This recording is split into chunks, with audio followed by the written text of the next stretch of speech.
Olá, amigos do YouTube. Graças ao Eterno, pelas suas santas misericórdias, mais uma vez eu posso estar aqui trazendo para você uma palavra de fé, uma palavra amiga, uma palavra de edificação através do Eterno, através das revelações e das suas grandes misericórdias que Ele derramou para todos nós através do Mashiach.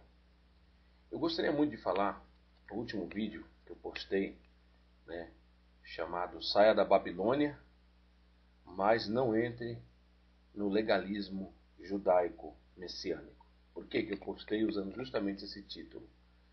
Porque o que acontece é que as pessoas precisam entender verdadeiramente qual foi o sacrifício do Mashiach. Qual foi a obra no madeiro?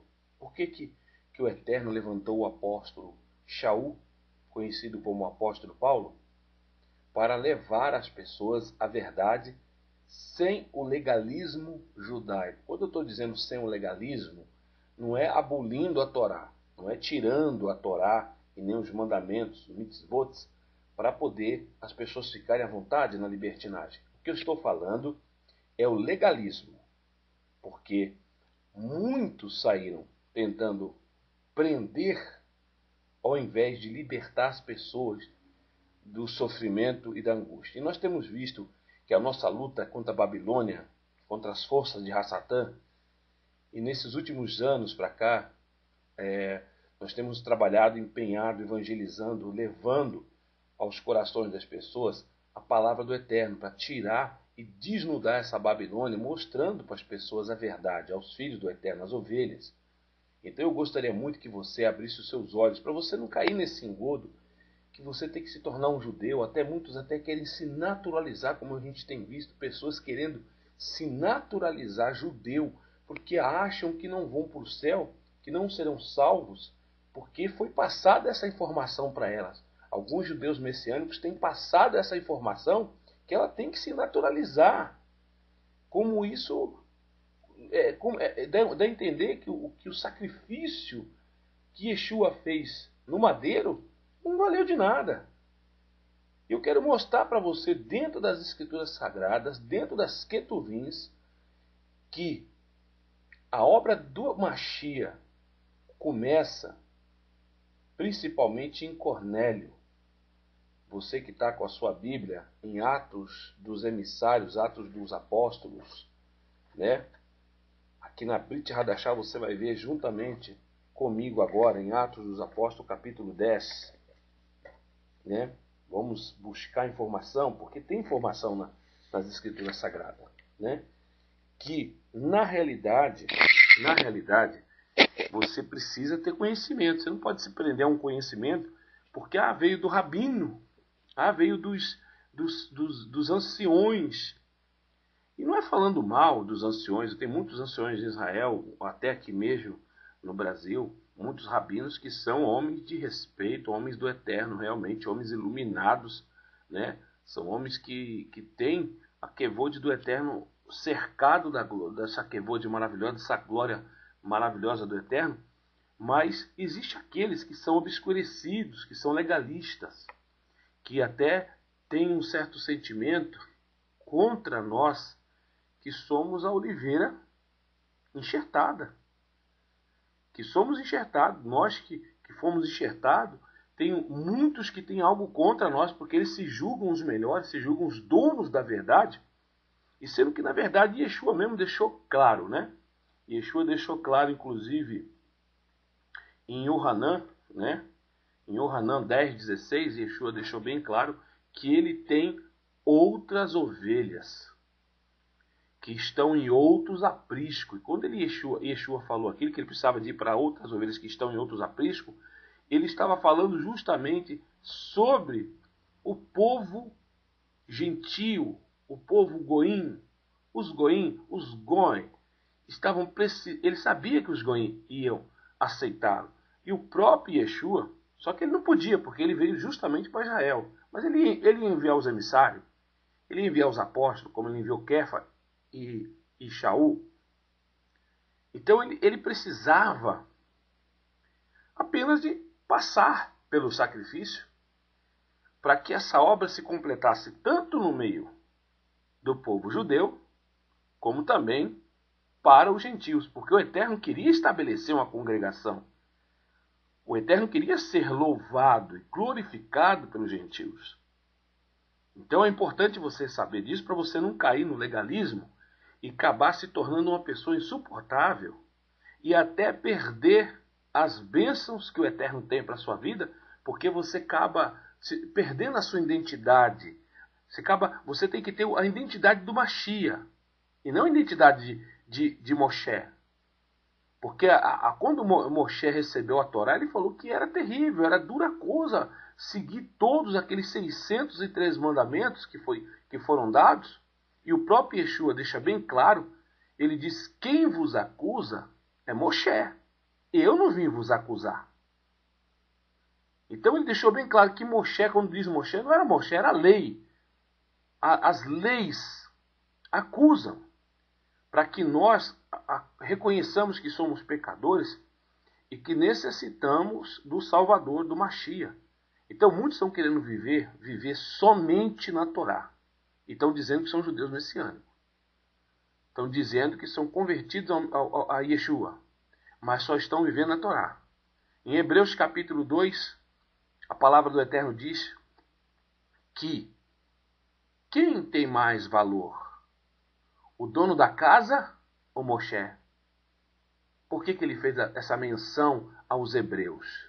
Justamente aos Yehudim. Livro de Hebreus, capítulo 2. Na Peshita, o livro Yehudim, capítulo 2 em diante. Por que o Eterno menciona justamente isso? Porque ele percebeu quem escreveu aquela carta. Muitos dizem que não foi Shaul, mas eu acredito que foi Shaul.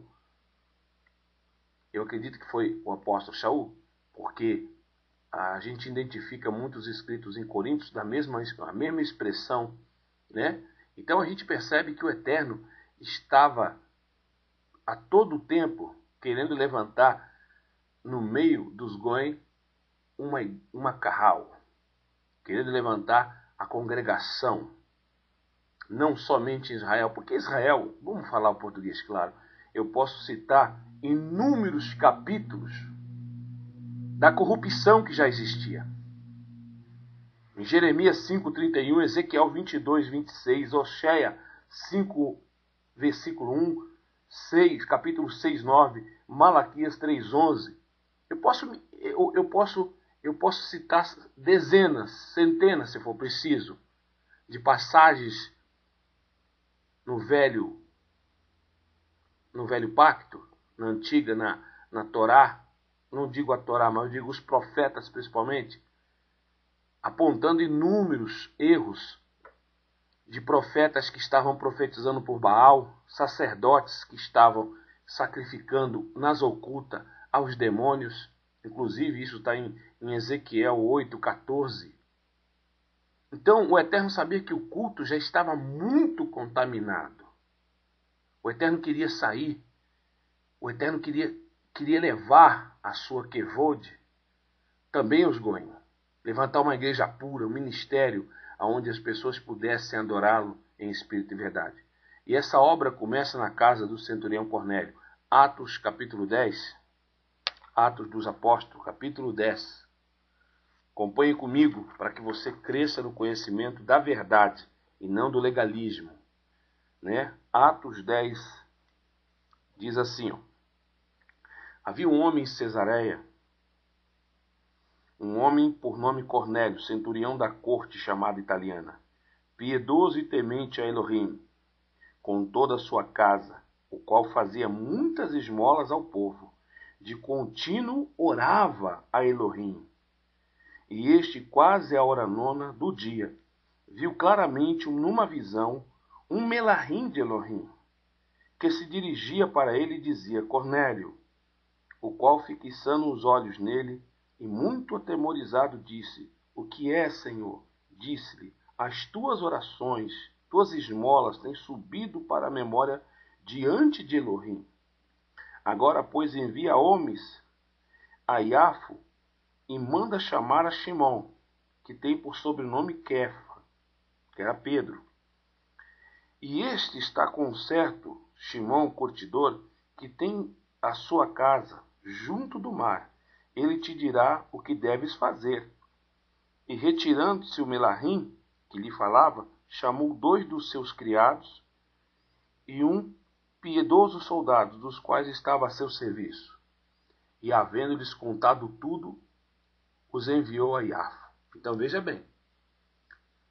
Esse homem não era batizado, ele não tinha conhecimento da Torá, talvez tinha muito pouco. Esse homem já tinha tido um encontro com Yeshua certa vez. Yeshua virou para ele e falou assim, que nem mesmo em Israel ele havia fé, tinha visto uma fé tão grande quanto a do centurião Cornélio. E, no entanto, Cornélio, mais uma vez, sendo atendido pelo Eterno, antes de guardar as mitzvot, os mandamentos. Antes dele guardar os mandamentos, ele estava sendo atendido pelo poderoso Hashem, porque na realidade o Eterno não faz diferença, como Kefa deixou claro isso em Atos 15, que o Eterno não purifica, o Eterno purifica os corações, tanto da circuncisão quanto da incircuncisão, tanto daqueles que crê, como de judeu, como dos goim, mediante a emuná, mediante a fé, mediante a confiança, crença na palavra. E aqui está o exemplo, esse homem sendo visitado por Melahins. E o mais engraçado, que o Melahim, que é muito mais santo do que nós, muito mais santo do que Cornélio, visitou Cornélio. Aí você se depara, Kefa, com o legalismo, com certo legalismo, porque ele não queria se aproximar de Cornélio. Olha só, o Melahim, que é mais santo do que Kefa, do que eu, do que você, porque nós estamos num corpo de carne pecaminoso, não tem como a gente dizer que somos mais santos que o Melahim. Mas o Melahim chegou, né? Esse anjo visitou Cornélio e não questionou pelo fato de Cornélio ser um goim. O Melahim foi até ele. Eu espero que você, meu irmão judeu messiânico legalista, comece a acordar para entender que o sacrifício do Mashiach veio tirar o pecado de todos nós, tanto o judeu quanto o gentil. Foi para o mundo, não foi só para a nação de Israel. E que nós não podemos estar considerando as pessoas como ou imundas. Então, esse homem piedoso, quando Kefa foi avisado, olha só o que acontece. Kefa indaga a questão dele ter que ir até o homem. Porque ele falou, como que vão me ver eu perto desse homem? Eu, um judeu, um Yehud, vou visitar um goi, um gentil pecador, como eles viam dessa forma. Mas, no entanto, o Melahim o visitou. Então Kefa estava meio com o pé atrás, mas olha o que acontece, o que o Eterno mostra para Kefa. Versículo 10, né? Ou melhor, 8, né? E no dia seguinte, indo eles a seu caminho, estando já perto da cidade, subiu Kefa ao terraço para orar, quase a hora sexta. E tendo fome, quis comer. Enquanto lhe preparavam, sobreveio-lhe um arrebatamento de sentidos. E viu o céu aberto, e descia um vaso como se fosse um grande lençol, atado pelas 4 pontas, e vindo para a terra, no qual havia de todos os animais, quadrúpedes e répteis da terra e aves do céu. E foi-lhe dirigida uma voz, levanta-te, Kefa, mata e come. Mas Kefa disse, de modo nenhum, Senhor, porque nunca comi coisa alguma